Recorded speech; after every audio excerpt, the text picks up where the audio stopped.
दोस्तों तो कैसे हैं आप सभी का हमारे YouTube channel MT science classes में स्वागत है। मैं आपका दोस्त प्रियांशु तिवारी आपके लिए एक नई वीडियो लेकर हाजिर हूं। तो जो फ्रेंड नए हों कृपया चैनल को सब्सक्राइब कर दें, वीडियो को लाइक कर दें और बेल आइकन को प्रेस कर दें।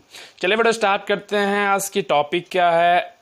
आज की पहली टॉपिक है इलेक्ट्रिक फ्लक्स यानी कि वैद्युत फ्लक्स। तो वैद्युत फ्लक्स के बारे में जान लेते हैं क्योंकि आगे आने वाले थ्योरमों में इनका यूज़ है और ये आपकी टॉपिक का एक अच्छा सा क्या है, एक अच्छा सा बेहतरीन सी थ्योरी है जिसे आपको पढ़ना बहुत ही ज़्यादा ज़रूरी है। ठीक है ना? चलिए स्टार्ट करते हैं। चलिए देखते हैं इलेक्ट्रिक फ्लक्स होता क्या है। तो वैद्युत फ्लक्स क्या होता है? किसी वैद्युत क्षेत्र यानी किसी इलेक्ट्रिक फील्ड में स्थित किसी क्षेत्रफल से, यानी मान लीजिए ये फिगर जो आपको दिख रहा है, ये जो फिगर है, इस पहले तो आप ये जान लो, आपने जब डिफिनेशन पढ़ी होगी वैद्युत बल रेखाओं की तो आपको बताया गया था कि किसी भी वैद्युत क्षेत्र को हम वैद्युत बल रेखाओं द्वारा क्या करते हैं, प्रदर्शित करते हैं। तब यहाँ पे जब वैद्युत क्षेत्र की बात आई है तो हम उसे वैद्युत बल रेखाओं द्वारा क्या करेंगे, प्रदर्शित करेंगे। ठीक है ना?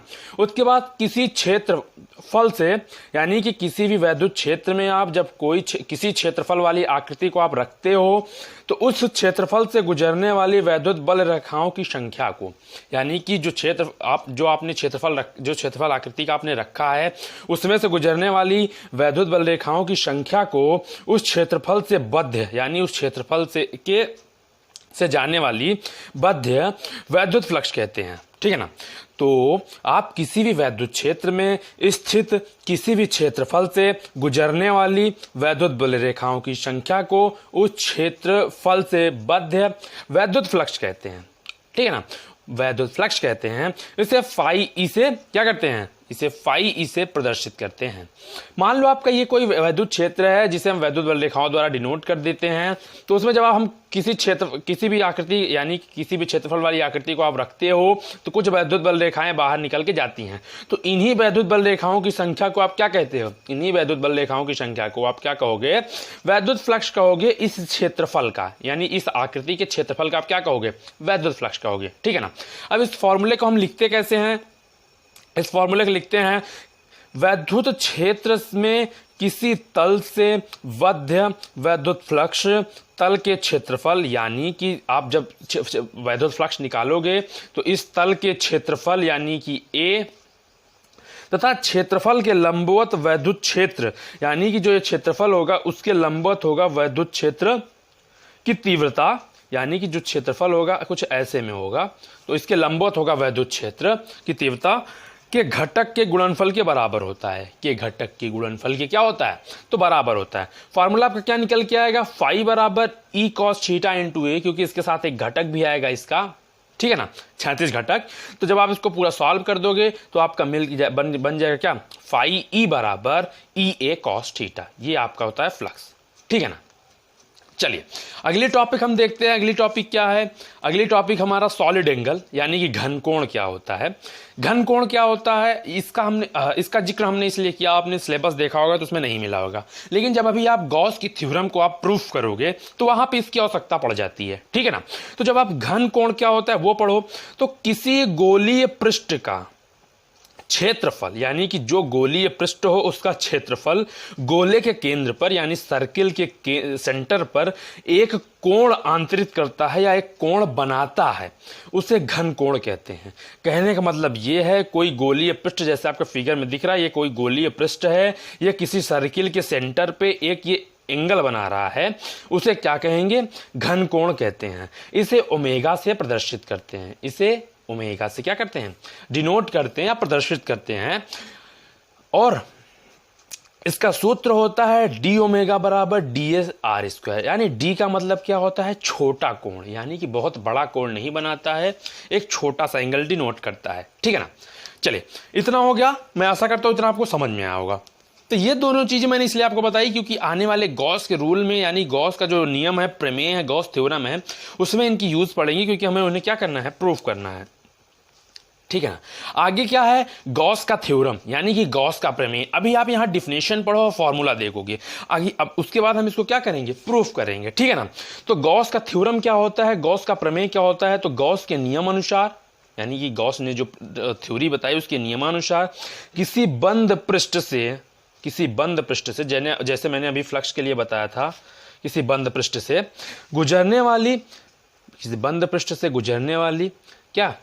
वाली वैद्युत फ्लक्स, किसी बंद पृष्ठ से गुजरने वाला वैद्युत फ्लक्स फाई ई, जिसे फ्लक्स को हमने फाई ई से डिनोट किया था, उस पृष्ठ द्वारा परिबद्ध कुल आवेश Q का 1/ε0 गुना होता है। कहने का मतलब यह है किसी भी बंद पृष्ठ से निकलने वाला जो फ्लक्स होता है उस पृष्ठ द्वारा जो वो पृष्ठ होगा, जैसे कोई पृष्ठ होगा, इसके द्वारा पूरा संचित आवेश, ये कितना आवेश अपने पास संचित किया होगा उसके 1/ε0 गुना बराबर होता है। ये आपने देख लिया। अब इसको हम प्रूफ कैसे करते हैं वो आपको हम दिखाते हैं। चलिए गॉस के नियम को हम प्रूफ करते हैं। उससे पहले हम क्या करेंगे, एक फिगर बनाएंगे, एक फिगर ड्रॉ करेंगे।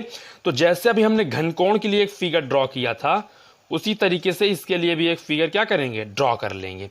ये मान लो एक सर्किल है, उसका सेंटर कितना है, उसके सेंटर पे मान लो Q आवेश स्थित है, ठीक है ना। उसके सेंटर पे मान लो Q आवेश स्थित है। हम एक थोड़ा सा घनकोण का यानी कि एक गोलीय पृष्ठ बना लेते हैं जो इसके केंद्र पर एक कोणांतरित करेगा, यानी कि एक गोलीय पृष्ठ बना लेते हैं जो इसके केंद्र पे क्या करेगा, एक कोणांतरित करेगा।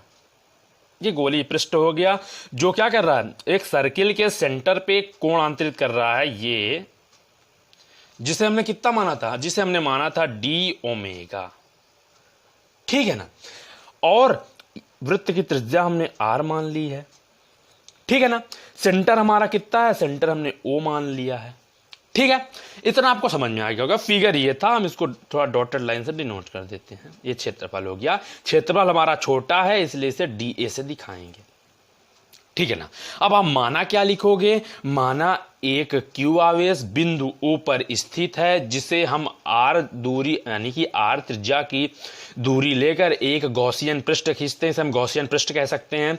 गॉसियन पृष्ठ खींचते हैं, गॉसियन गोलीय पृष्ठ खींचते हैं। तो गोलीय पृष्ठ के केंद्र पर एक DA अतिसूक्ष्म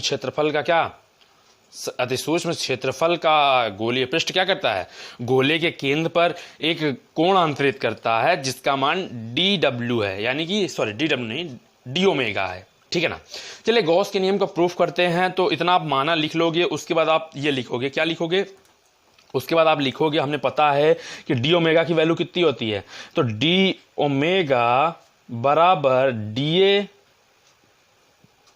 अपॉन R स्क्वायर, इतना आपको पता है। उसके बाद हमें पता है हमने किसी भी बिंदु आवेश के कारण तीव्रता निकाली थी, E बराबर 1/4 pi epsilon not into Q upon हमने दूरी R ही ली तो R स्क्वायर। इतना आप लिख दोगे। इतना लिखने के बाद आप क्या करोगे, इतना लिखने के बाद अभी तो हमने सिर्फ छोटा सा लिखा, अब हम अभी तो हमने ये जो फिगर बनाया है किसी बिंदु के लिए बनाया है, किसी अतिसूक्ष्म क्षेत्रफल के लिए बनाया है। जब संपूर्ण पृष्ठ के लिए निकालेंगे तब क्या लिखेंगे, पहले लिख लेंगे आप संपूर्ण पृष्ठ से निकलने वाला वैद्युत फ्लक्स,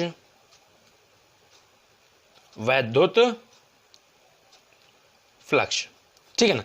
जब आप संपूर्ण पृष्ठ से निकालोगे वैद्युत फ्लक्स को तो आपको कितना मिलेगा, तब हमको मिल जाएगा क्या, फाई बराबर E इंटू ए, फाई बराबर E इंटू ए। अब आपके दिमाग में दो चीजें आनी चाहिए कि अगर हम यहां पे E और फाई की वैल्यू रख दें, E यानी कि वैद्युत क्षेत्र की तीव्रता और क्षेत्रफल की वैल्यू रख दें तो क्या हो जाएगा हमारा, तो हमारा फाई की वैल्यू फाइंड हो जाएगी, हमारा Q अपॉन एप्सिलॉन नॉट क्या होगा, मिल जाएगा। अब यहां पे हम फाई की वैल्यू फाई बराबर लिखते हैं, E की वैल्यू हम इतना रख देंगे 1/4 pi epsilon not into Q upon R square into अब क्या करना है, अभी हमने ये अति सूक्ष्म पृष्ठ के लिया था, जब इसको संपूर्ण पृष्ठ के लिए यानी पूरी पृष्ठ के लिए लेंगे तो ओमेगा बराबर a/r² इतना बन जाएगा, ठीक है ना। उसके बाद हम यहां से जब a की वैल्यू फाइंड कर लेंगे तो a बराबर ओमेगा इंटू r² हमको मिल जाएगा, ठीक है ना, इतना हमको मिल जाएगा। उसके बाद हम a की वैल्यू यहां पे लाके रख देंगे तो ओमेगा इंटू r², इतना हो गया। इतना हो जाने के बाद r से r कैंसल हो जाएगा, आपको मिलेगा कितना, फाई बराबर 1/4 pi epsilon not into Q into omega, ठीक है ना। अगर आपने मैथ वगैरह पढ़ी होगी तो आपको पता होगा, अगर आपने मैथ पढ़ी होगी तो आपको पता होगा, क्या पता होगा कि हमें पता है जहां ओमेगा बराबर हमें 4 पाई पता होता है, ठीक है ना। ओमेगा बराबर कितना होता है, 4 पाई। ओमेगा बराबर जब 4 पाई होता है तो आप फाई बराबर 1/4 pi epsilon not into Q into omega की जगह 4 पाई रख दो, ओमेगा की जगह 4 पाई रख दो तो 4 पाई से 4 पाई आपका कैंसल हो जाएगा, आपकी संपूर्ण वैल्यू कितनी प्राप्त होगी, फाई बराबर क्यू अपॉन एप्सिलॉन नॉट, इतना प्राप्त हो जाएगा। हमें यही क्या करना था, प्रूफ करना था। गॉस का प्रमेय यही होता है। गॉस का प्रमेय क्या होता है कि किसी बंद पृष्ठ से गुजरने वाला फ्लक्स उस पृष्ठ द्वारा संचित आवेश के 1/एप्सिलॉन नॉट गुना होता है, ठीक है। मैं आशा करता हूं आपको वीडियो पसंद आई होगी। अगर वीडियो पसंद आई है तो कृपया चैनल को सब्सक्राइब कर दे, वीडियो को लाइक कर दे और बेल आइकन को प्रेस कर दे और अपने दोस्तों के पास ज़्यादा से ज़्यादा मात्रा में शेयर करें, क्योंकि यहाँ पे आपको सबसे सरल तरीकों में पूरी फिजिक्स केमिस्ट्री पढ़ाई जाएगी और आप यूपी बोर्ड के एग्ज़ाम में यानी अपने बोर्ड एग्ज़ाम में अच्छे नंबर गेन कर सकते हैं। चलिए, धन्यवाद।